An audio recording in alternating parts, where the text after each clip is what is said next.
In Unit 8, we multiplied, divided, added, subtracted, and solved rational functions. The one thing you want to remember in Unit 8 is to always make sure that you've simplified everything as far as possible. So starting with problem 31, you're going to want to look at your coefficients, so 54 and 9. You can divide both of those by a common number to simplify them. Then you're going to look at your x's. We have 5 x's on the top and we have 5 on the bottom, so those are going to cancel out. And last, look at your y's. We have 6 y's on the top and 6 y's on the bottom, so those will also cancel out. Your final answer for 31 should be 6.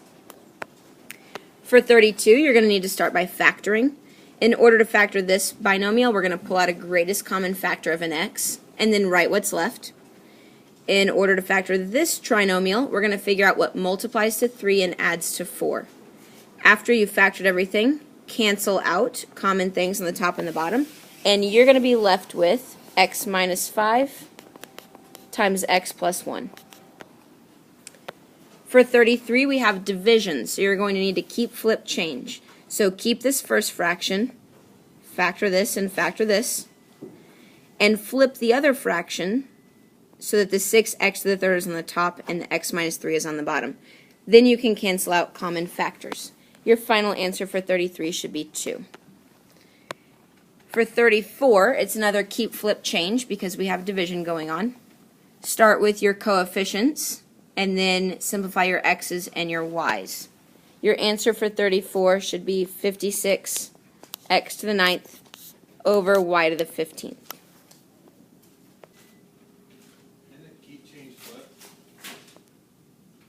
For problem 35, we have multiplication going on again. We can put this over 1, so now you can kind of see the two fractions. Start by factoring this, figure out what multiplies to negative 28 and adds to negative 3, and factoring this. The x squared minus 16 is actually a difference of squares. I'll put an example of a difference of squares up here. We get 3 because the square root of 9 is 3. So once you've factored, simplify everything out, and your final answer should be x minus 7 times x plus 3 over x minus 4. For problem 36, we're adding, so we need to start by getting common denominators. Our common denominator is just going to be a mixture of your x minus 5 and your x plus 1. So we're going to multiply this first one by x minus 1 on the top and the bottom, and the second one by x, I'm sorry, I meant to put plus 1, and x minus 5 for this other one. Distribute the 7, distribute the 4x. In the end, your answer should look like 4x squared minus 13x plus 7 over x minus 5 times x plus 1. You don't need to re-multiply the bottoms together. You can just leave them in factored form. Problem 37 is also a subtracting problem. So again, common denominators. You're going to multiply this one top and bottom by x plus 4. And this one top and bottom by x minus 3. Make sure to distribute the 6. And on this one, we're going to distribute the negative 5x. So be sure to distribute negative 5x. Once you combine like terms, you're going to have your final answer of negative 5x squared minus 14x minus 18 over x plus 4, x minus 3. For 38, we need to get common denominators. Start by factoring this, figure out what multiplies to negative 24 and adds to negative 5. My guess is there's going to be a factor of x minus 8 over there. Whatever other factor you have, you're going to need to multiply it top and bottom here. Distribute the negative 3. Your final answer is going to look like negative 3x minus 2 over x minus 8, x plus 3. For 39, we need common denominators again. So looking at the bottoms, looking at the 6's and the 4's, the 6 and the 4's, the next biggest number that 6 and 4 both divide into would be 12. And this one has an x squared, so your common denominator is going to be 12x squared. You're going to multiply this one by 2, top and bottom, to get 12x squared. And these two you're going to multiply by 3x on the top and the bottom to get 12x squared on the bottom. Once you have common denominators, set the numerators equal, so whatever you have up here after you've multiplied, set them equal, and solve. Your final answer is going to be x equals 10. Problem 40, same idea. We need common denominators, so we're going to multiply the top and bottom of this one by x, and the top and bottom of this one by x plus 2. Once you have common denominators, set the numerators equal, and in the end you get an answer of x equals 5.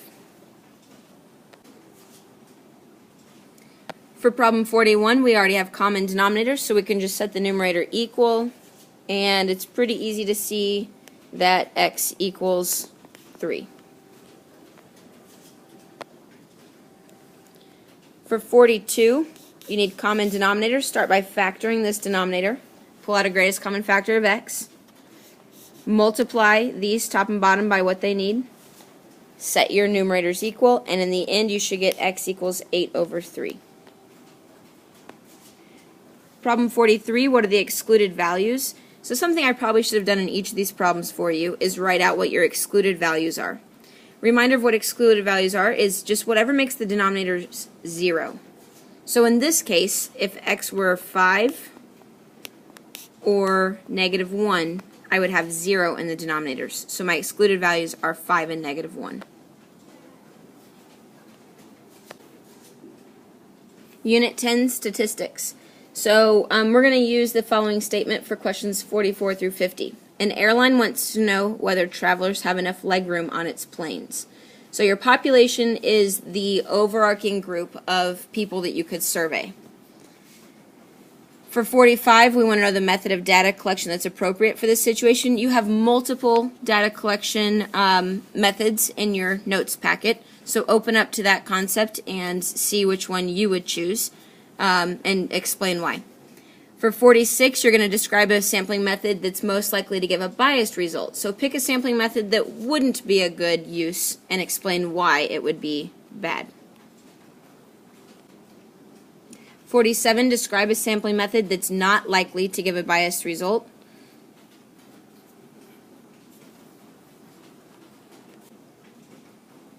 So you're just describing something that would, or a sampling method that would give you non-biased results. For 48, write one biased question and one unbiased question for this situation. So one question is going to lead people to answer a certain way. The other one is going to be as unbiased as possible and not lead people to answer in a certain way. 49, describe the difference between a parameter and a statistic. Those definitions are also in your notes. For problems 50 through 52, we're going to need to use this chart down here. Problem 50, find the probability that x is greater than or equal to mu plus 2 sigma. So find mu plus 2 sigma, and it's going to be everything greater than. So you're adding up all of the columns to the right. For problem 51, greater than or equal to mu minus 2 sigma. So find mu minus 2 sigma, and you're adding up all of the columns to the right since it was greater than. And for 52, this one is a between situation. So we want to be between mu minus sigma and mu plus 2 sigma. So everything between those two. Sorry that it's kind of hard to see that on my screen, but I think you get the idea. Your answers for problems 50 through 52 are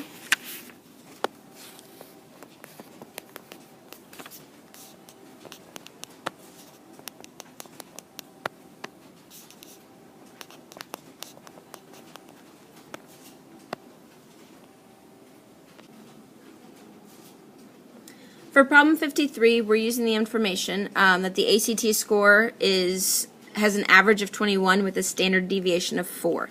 So the first thing that I would suggest doing is drawing out a curve that has average of 21 and a standard deviation of 4.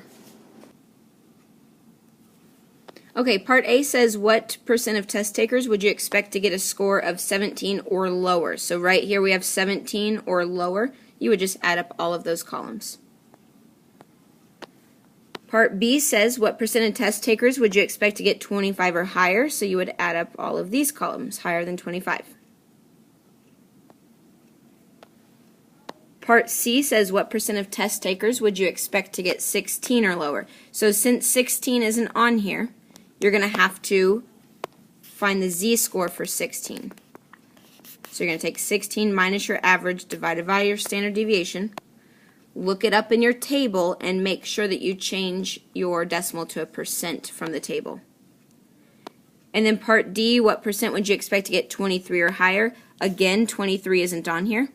So you need to use the formula to find your z-score, look it up in your table, and since it says or higher, you're going to need to do 100% minus whatever you get. So since it's or higher, we're doing 100% minus. Here are your answers for 53.